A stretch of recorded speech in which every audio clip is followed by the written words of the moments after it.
네, 오늘 이 본문을 가지고 우리 붙듦에서 맡김으로 하는 나라라는 제목으로 함께 말씀을 좀 생각해 보도록 하겠습니다. 사실 우리가 좀 살아가면서 우리가 가진 것을 내려놓는다라고 하는 것은 결코 쉬운 일은 아닙니다. 자신이 갖고 있던 뭐 재산, 명예, 또 기득권 이런 것들을 사실 내려놓는 것도 쉬운 게 아니고, 또 사실 한편으로는 자기의 것이 아님에도 불구하고 남의 것인데도 불구하고 사람들은 한번 손에 쥐면은 그것을 잘 내려놓으려고 하지 않습니다. 어떤 한 아이가 한 아이가 이제 장난감 가게에 갔다가 이제 장난감 하나를 이제 마음에 드는 장난감 하나를 좀 골랐습니다. 그래서 이제 그것을 품에 품고 이제 계산대 앞에까지 왔는데, 이제 그것을 사기 위해서는 사실 이제 그 물건을 계산대 앞에 넣어야 되지 않습니까? 그래 이제 바코드를 찍고 계산하고 자기 있게 되는데, 이 아이가 이제 이 물건을 놓지를 않는 거예요. 가슴에 꼭 품고 이건 내 거라고. 그러니까 이걸 넣어야 자기 것이 된다는 걸 이제 모르는 거죠. 결국에 그 아빠가 걔를 들어다가 이제 계산대까지 이렇게 올려놨답니다. 그래서 찍고 그 물건을 자기 거로 샀다라고 하는 그런 간증을 제가 들어본 적이 있습니다. 여러분, 그렇습니다. 사실은 그것을 소유하기 위해서는 그것을 사실은 이제 한 번은 내려놓아야 된다라고 하는 것이죠. 그러니까 내려놓지 않으면 그것이 영원히 자기의 것이 되지 못한다라고 하는 것입니다. 그러니까 이런 면에서 이제 그 내려놓음이라고 하는 책을 지은 그 이용규 선교사님은 내 일생의 가장 행복한 결정은 바로 내려놓음이다라는 글을 적은 것을 제가 잠깐 책을 통해서 본 적이 있었습니다. 그러니까 사실은 이제 그분이 이제 하버드대를 졸업하고 또 박사학위까지 받은 분이지만은 이제 그 모든 걸 다 내려놓고 이제 몽골로 이제 선교를 가게 되는데, 이제 그러면서 적은 글이 이제 내려놓음이란 책인데, 그 내려놓음이란 책 그 맨 서두에 그렇게 적어놨더라고요. 내 인생의 가장 행복한 결정은 바로 내려놓는 것이었다라고 이렇게 적은 것을 제가 좀 보았습니다. 오늘 본문은 이제 7년 동안의 이제 흉년으로 인해서 이제 이 애굽에서 가져온 양식이 다 떨어진 가운데 이제 이 야곱의 아들들에게 다시금 애굽에 가서 양식을 사오라라고 하는 그런 내용으로부터 좀 시작이 되고 있습니다. 그러니까 과거에 이제 이 야곱의 아들들이 한번 애굽에 가서, 지금 애굽의 총리가 지금 요셉인데 애굽에 가서 그 양식을 사온 적이 한번 있었습니다. 그런데 그때에 이 요셉이 뭐라고 이야기하냐면은, 이제 총리죠. 형들에게 말하기를, 너희가 다시금 이 애굽으로 내려오게 될 때 꼭 너희 막내 동생 베냐민을 데리고 오라라고 이렇게 이야기한 것입니다. 만약에 그 베냐민을 데리고 오지 않는다면 내 얼굴 볼 생각을 하지 마라. 다시 말하면 양식을 얻어서 사가지고 갈 생각을 하지 말라라고 이렇게 요셉이 이제 엄히 이제 경고를 한 것입니다. 그래서 오늘 본문에 보게 되면 이제 야곱이 너희들 가서 지금 기근이 너무 심해서 집에 먹을 것이 없는데 가서 양식을 좀 사오라라고 이야기하니까, 유다가 하는 이야기가, 이 베냐민이 우리들과 함께 애굽으로 가지 않는다면 우리는 갈 수가 없습니다라고 이렇게 이야기를 한 것이죠. 자, 그래서 이제 이 야곱이 말하기를, 너희가 어찌해서 우리 가정에 그 막내 아들, 그러니까 베냐민이 있다고 이야기했느냐라고 이렇게 이제 그 호통을 치는 겁니다. 그러니까 이 야곱 입장에서는 이 베냐민이라고 하는 아들을 이제 만약에 데려오고 가다 보면 이 베냐민이 잘못될 수도 있기 때문에 이제 그것을 미연에 방지하고자 이제 못 데리고 가기 이제 막는 것이죠. 그래서 이제 그 말을 들은 그 야곱의 아들들이 말하기를, 아버지, 우리가 그것을 어떻게 알았겠습니까? 그 사람이 우리에게 너희 아버지가 계시냐, 잘 계시냐, 너희 막내아우가 잘 있느냐라고 그냥 이렇게 묻기에 우리는 그냥 거기에 대해서 대답을 한 것밖에 없는데, 사실 그 사람이 그 막내 아들을 데리고 오라고 이야기할 줄 누가 그걸 알았겠습니까? 라고 이렇게 항변하는 것을 오늘 본문에서 우리가 볼 수가 있습니다. 그러니까 물론 사실은 그것은 아무도 알 수가 없는 거죠. 요셉이 사실은 이 베냐민이 요셉의 친동생인데, 이 요셉이 자기의 친동생을 보고 싶어서 그랬는지 모르겠지만, 아무튼 그 베냐민을 데리고 오지 않으면은 이 애굽으로 와서 양식을 사가지고 갈 생각을 하지 말라라고 이렇게 경고를 한 것입니다. 그래서 이 야곱의 아들들은 베냐민을 데리고 가야 우리가 애굽에 내려갈 수가 있습니다. 라고 이렇게 야곱에게, 아버지 야곱에게 이야기를 하고 있는 거죠. 그러면서 이제 그 가정에 이제 다툼이 이렇게 아무당이 다툼이 이제 일어나는 것을 이제 볼 수가 있습니다. 자, 그런데 이제 그 말을, 그러니까 그것을 오늘 본문에 보게 되면 이제 유다입니다. 유다가 이 야곱의 넷째 아들인데 그 유다가 이제 아버지에게 이제 이렇게 이야기합니다. 아버지, 우리가 애굽에 갈 때에 꼭 이 베냐민을 데리고 가야 됩니다. 아니면은 그렇지 않으면은 우리가 가서 양식을 사가지고 올 수가 없습니다. 라고 이렇게 이야기합니다. 그러면서 하는 이야기가 이 베냐민 대신에 나를 담보로 잡으십시오. 라고 이렇게 오늘 본문에서 이야기를 하는 것을 좀 보게 됩니다. 그러니까 베냐민을 위해서 자신이 일종의 담보물이 되겠다라고 이렇게 이야기하는 거죠. 그러니까 이 담보물이 되겠다는 것은 그 아이에 대해서 자기가 책임을 지겠다라고 하는 것입니다. 하여튼 그 아이가 어쨌든지 간에 무사히 잘 다녀올 수 있도록 그 아이에 대해서 내가 책임을 지고 그 아이와 함께 갔다가 돌아오겠습니다. 라고 이렇게 이야기하는 이 유다의 모습을 볼 수가 있습니다. 참 이런 면에서 이제 유다는 여기서 담보물이 되겠다라고 하는 것은 그러니까 일종의 그 아이에 대한 어떤 책임을 지겠다라고 하는 그런 뜻이겠죠. 그러니까 만약에 그 아이가 잘못되면은 예를 들면 그 유다가 그 가정에서 이제 쫓겨난다든지 아니면 이제 아버지로부터 받을 그 상속이 있을 텐데 그 상속도 내가 포기하겠습니다. 라고 이렇게 이야기하는 이 유다의 모습을 볼 수가 있다라고 하는 것입니다.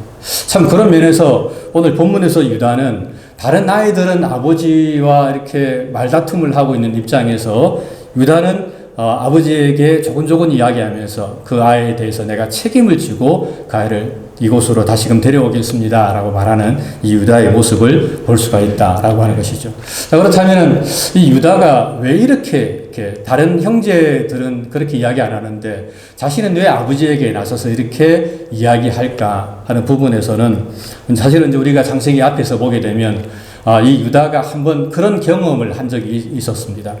그러니까 이 일종의 다말 사건인데 그때에 이 유다는 그러니까 큰 며느리, 그러니까 다말이 있었고 자신의 이제 큰 아들과 둘째 아들이 이제 하나님의 저주를 받아서 이제 죽게 됩니다. 이제 그런 가운데 이 유다가 하는 이야기가 이제 막내 아들, 셋째가 장성하게 되면은 이 다말에게 말하길 이 셋째 아들과 결혼해서 너희 가문을 잇게 해주겠다라고 분명하게 이제 약속을 하게 된 겁니다. 하지만은 이 유다는 이제 그 약속을 어기게 되는 거죠. 혹시라도 이 막내 아들까지 잘못될까 봐서 그 다말과의 그 약속을 어기고 그 책임을 먼저 물으는 것을 우리가 볼 수가 있습니다. 자, 그런 가운데 한 사건이 일어나게 되는데 결국에 이 다말이 일종의 이제 창녀처럼 이렇게 꾸미고 결국에 자기 시아버지와 함께 동침함을 통해서 이제 아이들이 태어나는 사실은 있을 수 없는 일인데 이제 그런 일이 벌어지게 되는 거죠. 그것을 이제 통해서 사실은 그 부분에서 그러니까 이 유다가 하는 이야기가 그렇습니다. 다말은 나보다 옳도다. 사실은 다말은 자신이 해야 될 책임을 다 감당하려고 했던 것이고 하지만은 거기에 대해서 유다는 그 책임을 회피하려고 하는 것이죠. 그런 부분에서 이 유다가 그 사건을 통해서 큰 깨달음을 얻고 정말 자기가 책임을 져야 될 부분은 자기가 책임을 져야 되는구나 라고 생각을 하면서 오늘 본문에서 다른 아이들은 그 아버지와 다툼을 할 때에 자기가 책임을 지고 이 아이를 데리고 갔다가 오겠다라고 이렇게 이야기하는 것을 우리가 볼 수가 있다라고 하는 것입니다.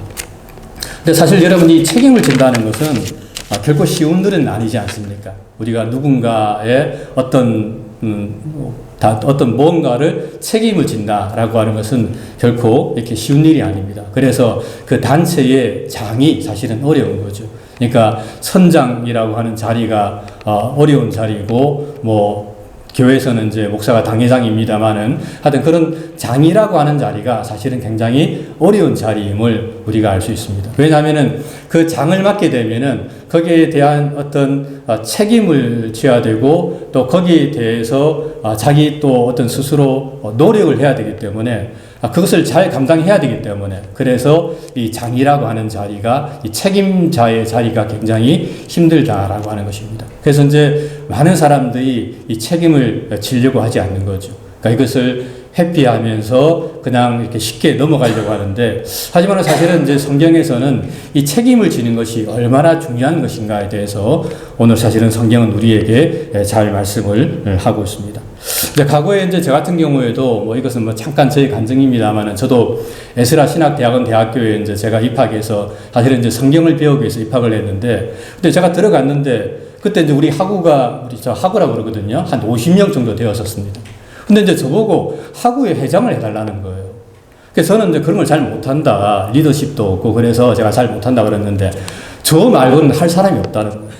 그 저보고 이제 학우 회장을 하라고 그래서 제가 결국에 학우 회장을 제가 맡게 되었습니다. 물론 집사람은 거기에 대해서 좀 많이 좀 저한테 뭐라 하더라고요. 아니, 공부하라고 보내놨더니 공부는 안 하고 맨날 우리 학우들, 그러니까 그 당시 이제 목사님들 전도사님이었는데 그런 사람들 신방만 다니고 관리만 한다고 저를 막 뭐라는 거예요. 하지만 이제 그럼에도 불구하고 저는 이제 그 자리에서 사실은 제가 최선을 다해서 그 학우회를 잘 섬겼습니다. 근데 저는 사실 제가 지금도 생각하기를, 제가 이렇게 이 미국에 와서 이렇게 목회하는 것도 하나님께서 그때 내가 최선을 다해서 잘 섬겼기 때문에 하나님께서 나에게 복을 주신 것이 아닌가라고 제가 좀 사실은 좀 생각을 해보고 있습니다. 근데 오늘 본문에서도 사실은 나중에 이 유다가 넷째 아들이거든요. 나중에 야곱이 축복하는 장면이 나옵니다. 창세기 이제 50장 넘어가게 되면 야곱이 12아들을 축복하는데, 그때의 야곱이 가장 축복을 많이 받은 아들이 바로 요셉입니다. 요셉이 담장 넘어가는 그런 포도 덩굴이 될 거다라는데, 이 요셉만큼 복을 많이 받은 사람이 누구냐면 바로 이 유다라고 성경은 이야기하고 있습니다. 그래서 나중에 이 유다의 가문을 통해서 다윗 왕이 태어나게 되고, 그리고 그 계보를 쭉 이어서 예수 그리스도가 이 유다의 가문에서 태어나는 것을 우리가 볼 수가 있다라고 하는 것입니다. 그러니까 이런 면에서 뭔가의 책임을 진다라고 하는 것은 비록 힘들고 어렵지만 그것을 믿음으로 잘 감당하게 되면 사실은 그에 대한 하나님께서 분명한 보상을 주신다라고 성경은 우리에게 말씀을 하고 있습니다. 자, 그러자 그 말을 들은 이 야곱이 이제 마침내 결단을 하게 됩니다. 유다가 그렇게 조곤조곤 이야기를 좀 하게 되자 야곱이 말하기를 그러면 좋다라고 이야기하면서 특별히 이제 세 가지 이야기를 하는데, 첫 번째는 자신들에게 있는, 그러니까 그 가나안 땅에 있는 좋은 소산, 그러니까 그것을 그 애굽에 있는 그 요셉에게, 요셉이 총리를 있는지는 모르죠. 가서 예물로 드려라라고 이렇게 이야기합니다. 하지만 사실 그 예물로 드리는 것들이 별로 사실은 좋은 것들은 아닙니다. 예를 들면은 뭐 유황 조금, 꿀 조금, 향품과 몰약, 유황나무 열매와 감복숭아. 그러니까 지금 너무 기근이 들어가지고 이제 먹을 게 없다 보니까 그냥, 하지만은 그럼에도 불구하고 나름 야곱이 준비할 수 있는 최선을 다해서 그것을 가서 그 애굽의 총리에게 예물을 드려라라고 이렇게 주는 것을 좀 보게 됩니다. 그리고 두 번째는 너희 손에 있는 갑절의 돈을 가지고 가서 돌려주라라고 이야기합니다.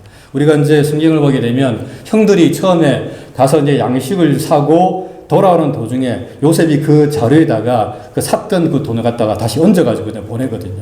그걸 보고 이제 나중에 그 형들이 기겁을 하는 겁니다. 아니, 분명히 우리가 돈을 지불했는데 어떻게 그 돈이 또 여기 자료 속에 들어있을까라고 이렇게 생각하면서 이제 가나안까지 오게 된 것이거든요. 근데 그것을 보고 야곱이 말하기를 혹시 착오가 있을지도 모르니까 그 돈을 다시금 돌려주어라 라고 이렇게 말하는 야곱의 모습을 볼 수 있습니다. 그리고 이제 마지막으로 이 야곱이 하는 이야기가 그겁니다. 내 아우도 데리고 떠나 다시 그 사람에게로 가라라고 이야기합니다.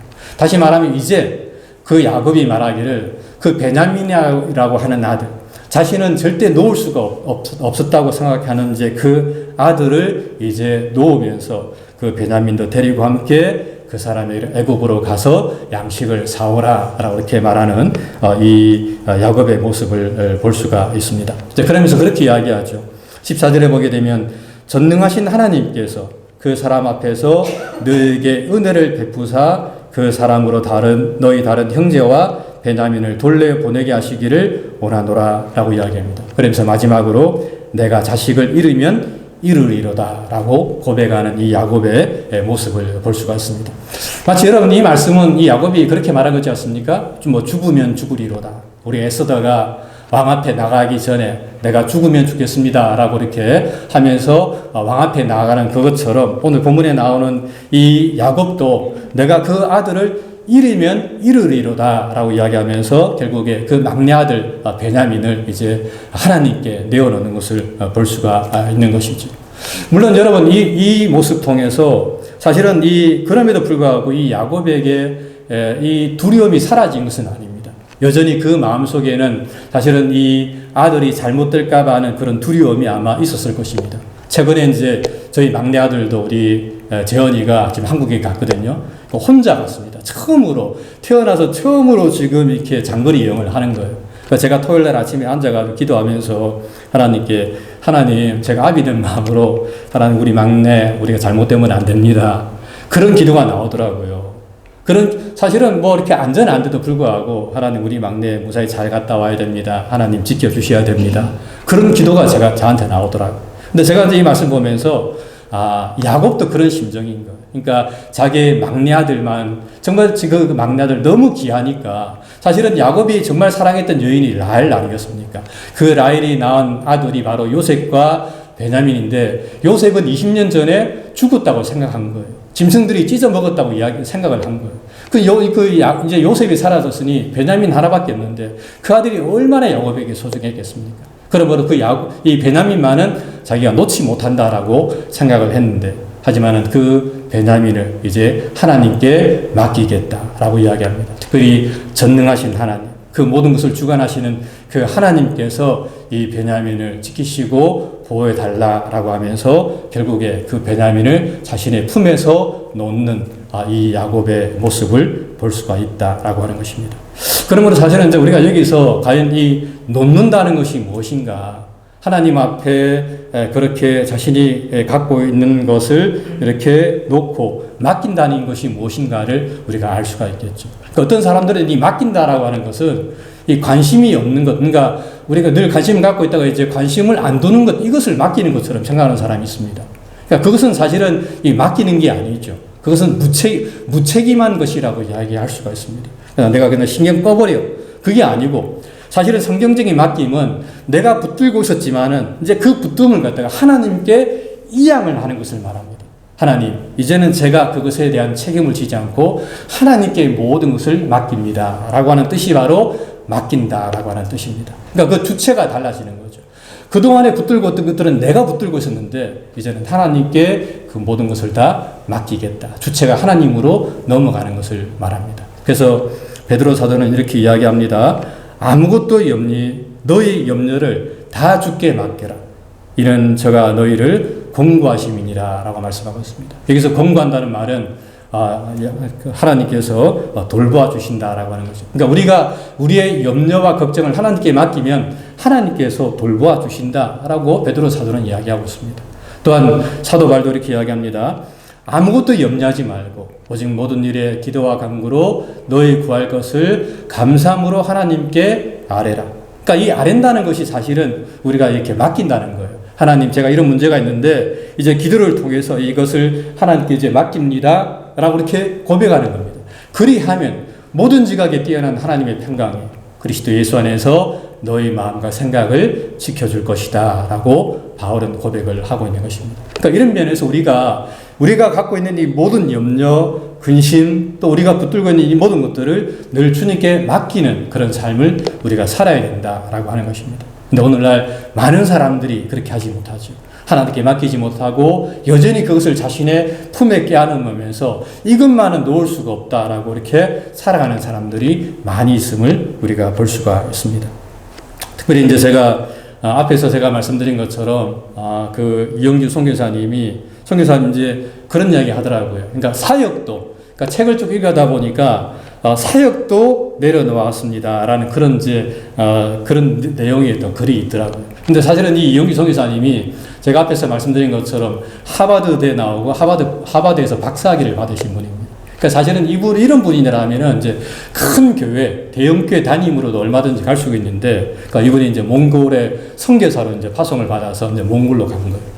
여러분들은 몽골 가보셨는지 모르겠습니다만 사실 몽골 가게 되면은 모든 게 보이는 게 푸른 초원, 그러니까 이렇게 파란 초원하고 그 짐승들밖에 없어요, 거의다가. 그러니까 제가 이제 게르라고 하는 곳에서 좀 자보기도 했습니다만은 하여튼 몽골은 좀 그런 지형입니다.